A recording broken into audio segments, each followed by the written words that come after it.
It ended before most people in the room understood it had begun. 12 seconds after the first step forward, the loudest voice went quiet, still standing, but no longer certain of his own body. Bruce Lee did not raise his tone, did not posture, and did not explain what he was about to do. Witnesses would later agree on the same detail. The room didn't react to violence. It reacted to control, and to the uncomfortable realization that what they'd been watching on screens had always been the gentlest version. The people who came that afternoon did not come for a confrontation. They came the way people come to a small training space when a name has begun to grow larger than the room itself, quietly, with their expectations tucked behind polite faces. A few had seen the films. A few had heard the stories secondhand, the kind that travel faster than the person they describe. Some were students, others were not. They stood along the edges as if the walls had taught them where to stand. The room was plain in the way serious rooms usually are. No stage, no sense of performance built into the layout. Just mats that had been used too often to look new, and the clean, practical smell of effort, sweat that had dried and returned, canvas that had been wiped down. Air that did not need incense to feel disciplined. In one corner there was the smallest suggestion of order, gear arranged by habit, not display. A towel folded, a bottle set down where it would not be kicked. Shoes lined near the entrance, as if the room itself demanded a certain respect before anyone stepped onto the mat. People spoke quietly. Even the ones who wanted to be noticed did it with restraint, the way visitors do when they enter a place that is not theirs. Bruce Lee did not enter like someone arriving for an event. If anything, he was already there, moving through warm-up and repetition, as if the day had started long before anyone else walked in. Not the exaggerated movements people copy from screens, but the small, exact ones that look uneventful until you try them. His attention was not on the observers. It was on the work in front of him, a stance corrected by a fraction, a step refined by inches, a hand returning to position without unnecessary travel. Witnesses would later describe it in similar terms, how ordinary it seemed at first, not unimpressive, just unadvertised, the kind of focus that refuses to look outward for approval. There was no speech, no announcement, no "today I will show you." The silence was not dramatic, it was functional. He would exchange a few words with those close to him, brief, low, and specific. The language of training rather than the language of explanation. A nod in place of encouragement. A small gesture that meant, again, without the need to raise his voice. And yet, even before anything changed, the room carried a certain pressure. Not the pressure of hostility, something more subtle. The pressure of people watching someone who does not appear to notice he is being watched. In most rooms, attention moves like a current. Here it gathered and held because Bruce did not feed it. He did not perform back to them. That refusal, gentle, consistent, made the observers lean in without realizing they were doing it. A few minutes passed in that steady rhythm. Then at the entrance the tone shifted. At first it was only a sound, a voice arriving louder than necessary as if volume could secure space. A laugh that did not match the room. A confidence that depended on being heard. The kind of entrance that makes quiet people look up, not because they are impressed, but because they are forced to account for it. The visitor was not unknown to everyone. Some recognized him by reputation, if not by face, someone who had fought publicly, who had made his name in places where pride is a currency. Someone accustomed to being the strongest presence wherever he stood. He did not remove his shoes with the same care. He did not slow down to match the room's pace. He stepped in as if the room should adjust to him. Those along the wall made room automatically, the way crowds do when they sense a disturbance approaching. He spoke to one of the students first, not softly, not with curiosity, with that tone that pretends to be casual while searching for weakness. And then he let his attention land where he had come to place it, on Bruce. Bruce did not stop moving right away. That was the first detail some people remembered. The visitor entered like a challenge, but Bruce continued as if the room had not changed. Not out of disrespect, out of control. His breathing stayed measured. His footwork stayed quiet. His posture did not rise to meet the intrusion. It was not arrogance. It was something colder than arrogance, economy. The visitor, in contrast, seemed built from excess sound. Excess certainty. the kind of certainty that needs witnesses to feel complete. A few observers exchanged glances, not fear exactly, anticipation mixed with caution. In a place like that, most people understand an unspoken rule. You do not test a room unless you are ready to accept what it reveals about you. The visitor's body language suggested he believed the room would reveal only what he wanted it to. He said something. Witnesses later disagreed on the exact words, but the intention was consistent. It was not a question. It was a dismissal disguised as humor, a comment about movies, about choreography, about how things look when a camera is nearby. He spoke as if Bruce's reputation had been manufactured, not earned. Not everyone reacted. Some students kept their eyes down. A few stiffened, waiting to see if their teacher would respond with anger. He did not come in quietly, and he did not come alone, not in the way that mattered.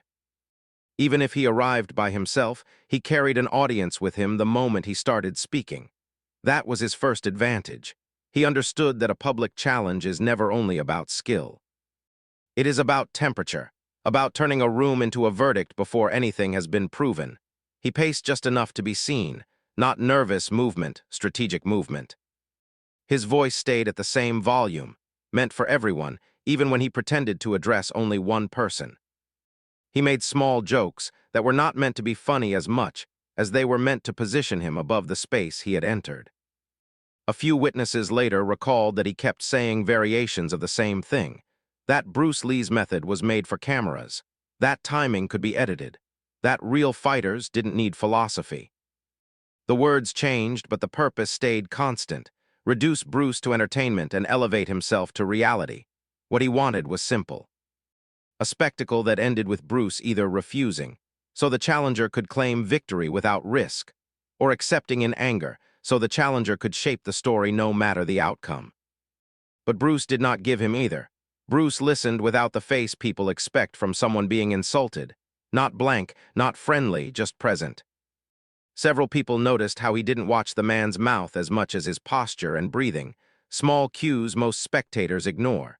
It looked less like being provoked and more like taking measurements. The challenger, sensing the calm, leaned harder on the room. He turned toward the observers as if recruiting them. A few nodded politely, more out of discomfort than agreement. One or two shifted their feet, creating the faintest semicircle, an unconscious shaping of space into a viewing area. That was the moment the challenge became public in a way it hadn't been before. Someone suggested keeping it controlled, light contact, a demonstration. Another voice offered rules as if rules could keep pride from escalating. The challenger dismissed each suggestion with a casual shake of the head. He was not here for structure. Structure would make the outcome less dramatic. Then he said it clearly, an invitation dressed as an accusation. If Bruce's art was real, he should show it. Not explain it, not talk around it, show it. Bruce did not respond immediately. He glanced once around the room, not to gather support, but to recognize what the room had become. Witnesses described it as a quiet inventory. Faces, distance, the narrowness of the space, the fact that people would remember what they thought they saw. When Bruce finally spoke, it was not a counterattack. It was a simple agreement delivered without heat. No performance, no warning. Just a willingness to proceed on terms that did not need to be announced. And that, more than anything, unsettled the challenger. Because the room could feel it. Bruce wasn't stepping into a fight. He was stepping into a demonstration that would not require noise to be final. Once Bruce agreed, the room changed in a way that didn't look dramatic from the outside. People stopped pretending they were only visiting. Their bodies made decisions before their faces did, one step back to clear space, a half-turn to keep sightlines. An instinctive quieting of hands and pockets. Even those who disliked the challenger's tone still wanted to witness the moment properly, as if correctness of memory might matter later. The challenger mistook that shift for support. He spoke again, softer now but still performing. He started to negotiate without admitting he was negotiating, suggesting conditions that made him feel safer while still sounding bold. He wanted the exchange framed as a fight he had initiated, not a test he might fail. He talked about size, about rules, about what would count. He kept glancing at the observers, checking whether they were still with him. Bruce did not debate. He listened as though he had heard all of it before, not just the words but the pattern behind them, how people try to protect pride by shaping the arena. He did not correct the challenger verbally. He let the man finish, and the absence of interruption became its own kind of pressure. Someone from the room offered a compromise, controlled contact, a brief demonstration, no injuries. It sounded reasonable, but it also exposed the truth. No one wanted chaos, they wanted clarity. Bruce acknowledged the suggestion with a small nod, the kind that accepts responsibility rather than excitement. He didn't look at the challenger with contempt. He looked at him with the same attention he had given the earlier footwork, measuring distance, posture, readiness, not as an enemy, as a problem to be solved cleanly. The challenger, noticing the calm, tried one last time to pull a reaction out of him.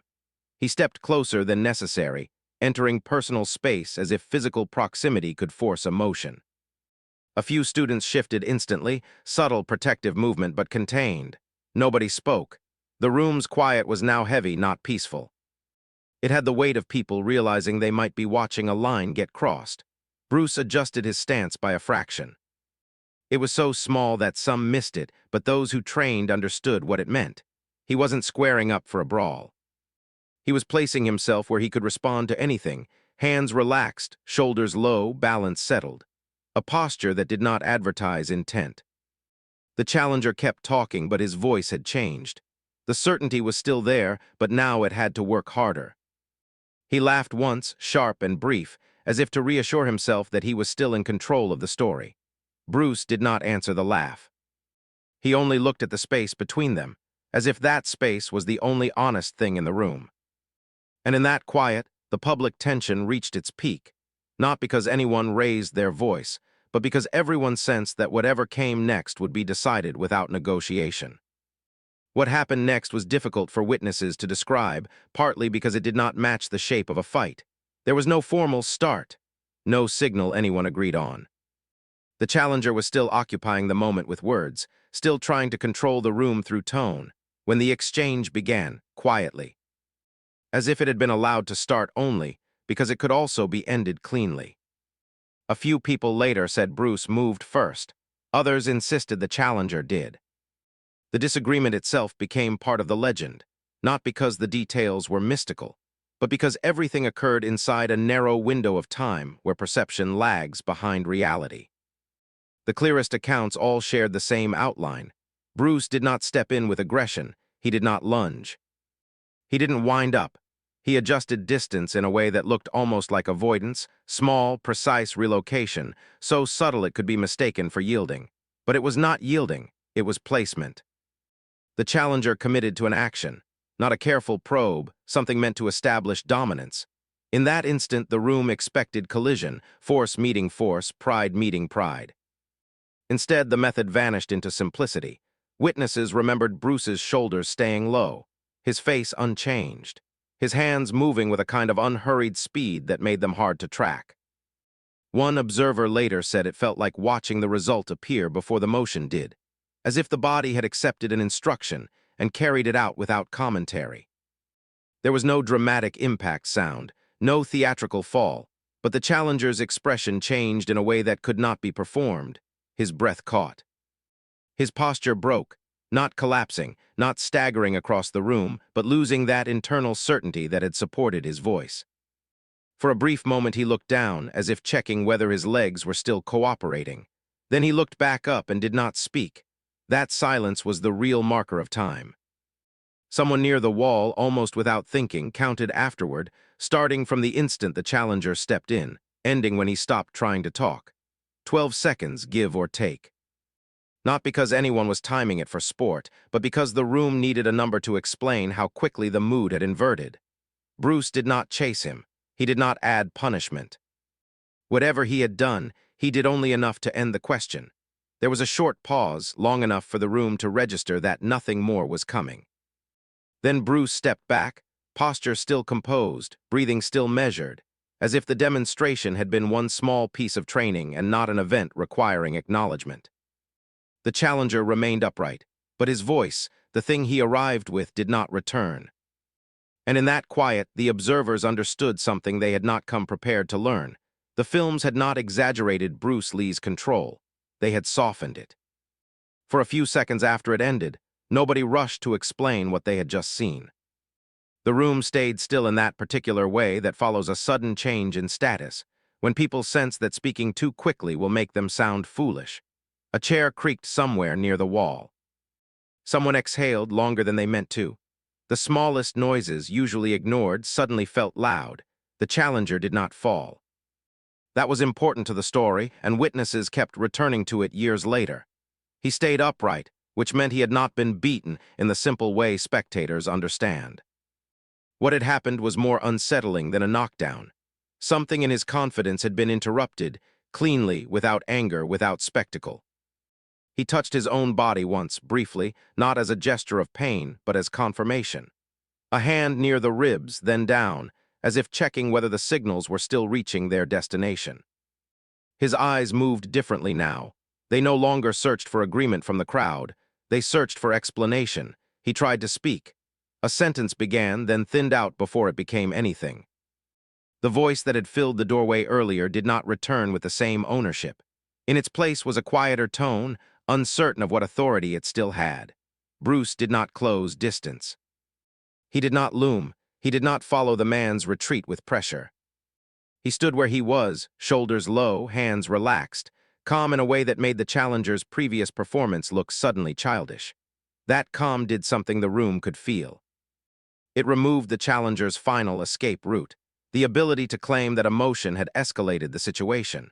There was no rage to blame, no chaos to reinterpret later. Only a clear result inside a very small amount of time. A student stepped forward as if to ask whether everyone was all right. Bruce acknowledged him with a slight nod, almost imperceptible. Not as a signal of victory, but as a return to normal order. The room, reading that cue, began to breathe again. The challenger looked around once more, trying to recover the audience he had built. But the audience had changed. Their faces held something closer to embarrassment than admiration. Not for Bruce, he had done nothing theatrical, but for the fact that they had almost been recruited into a performance. The challenger's posture tightened. He gave a short, awkward laugh that did not land. Then he stopped attempting to narrate the moment at all. He stepped back, conceding space without saying the word concede. And Bruce, without comment, without lesson delivered aloud, returned to the work he had been doing before the door opened. A stance reset, a step refined. The room watched him not because he demanded it, but because he made it difficult to look away from quiet mastery once you had seen it. The collapse was not a collapse of the body. It was the collapse of certainty, quietly, publicly, and with no path to argue against it. Stories like this do not spread because they are complicated. They spread because they are brief, and because they leave very little room for argument. In the weeks that followed, the account moved through training circles the way practical information moves, quietly, without posters, without official retelling. The details changed depending on who was speaking, but the shape of it remained consistent. A man arrived to test something in public, and he discovered he had misjudged the nature of the room. Those who had been there rarely described it as a fight. That word felt too theatrical, too symmetrical, two men meeting as equals in agreed conflict. What happened did not have that symmetry. The challenger brought noise and expectation. Bruce offered only permission, then closure. Years later, when people tried to pin down the exact technique, witnesses became strangely cautious. Not secretive, cautious. They understood that naming a method would reduce the moment into something repeatable, something that could be debated in abstract. And what made the incident endure was precisely the opposite. It was difficult to turn into a talking point. Some remembered the challenger's face after, the way he stood there as if the floor had shifted by an inch. Others remembered the room itself, how nobody cheered, how no one celebrated, how the silence felt like the only appropriate response. A few students, asked about it long afterward, would say the same thing in different words. Bruce didn't take anything from the man. He simply removed the performance from him. The challenger, for his part, did not become a villain in the retellings. That was another reason the story survived. It wasn't a morality play. He was a man who believed in one kind of proof and demanded it loudly. He received proof in a different language, minimal, decisive, not designed to humiliate, yet impossible to dismiss. What followed was not an immediate public confession or a dramatic transformation. It was quieter than that. The challenger's name stopped appearing in that room. His voice was not heard there again. And the people who had been tempted to treat Bruce Lee as a cinematic invention began speaking about him differently afterward, not with louder praise, but with a kind of restraint, as if they were careful not to cheapen what they had witnessed. Over time, the incident became a reference point, not a story used to inflate Bruce's legend. There were plenty of those already, but a story used to clarify it. It suggested that the core of his skill wasn't brutality. It wasn't even speed, though the time was always mentioned. It was selection, choosing the smallest necessary act, applied at the exact necessary moment, and stopping the instant the question had been answered. That is why, years later, when witnesses told it, they often ended the same way, not with the challenger's defeat, but with Bruce returning to practice, as if the real demonstration had been the calm that came immediately after.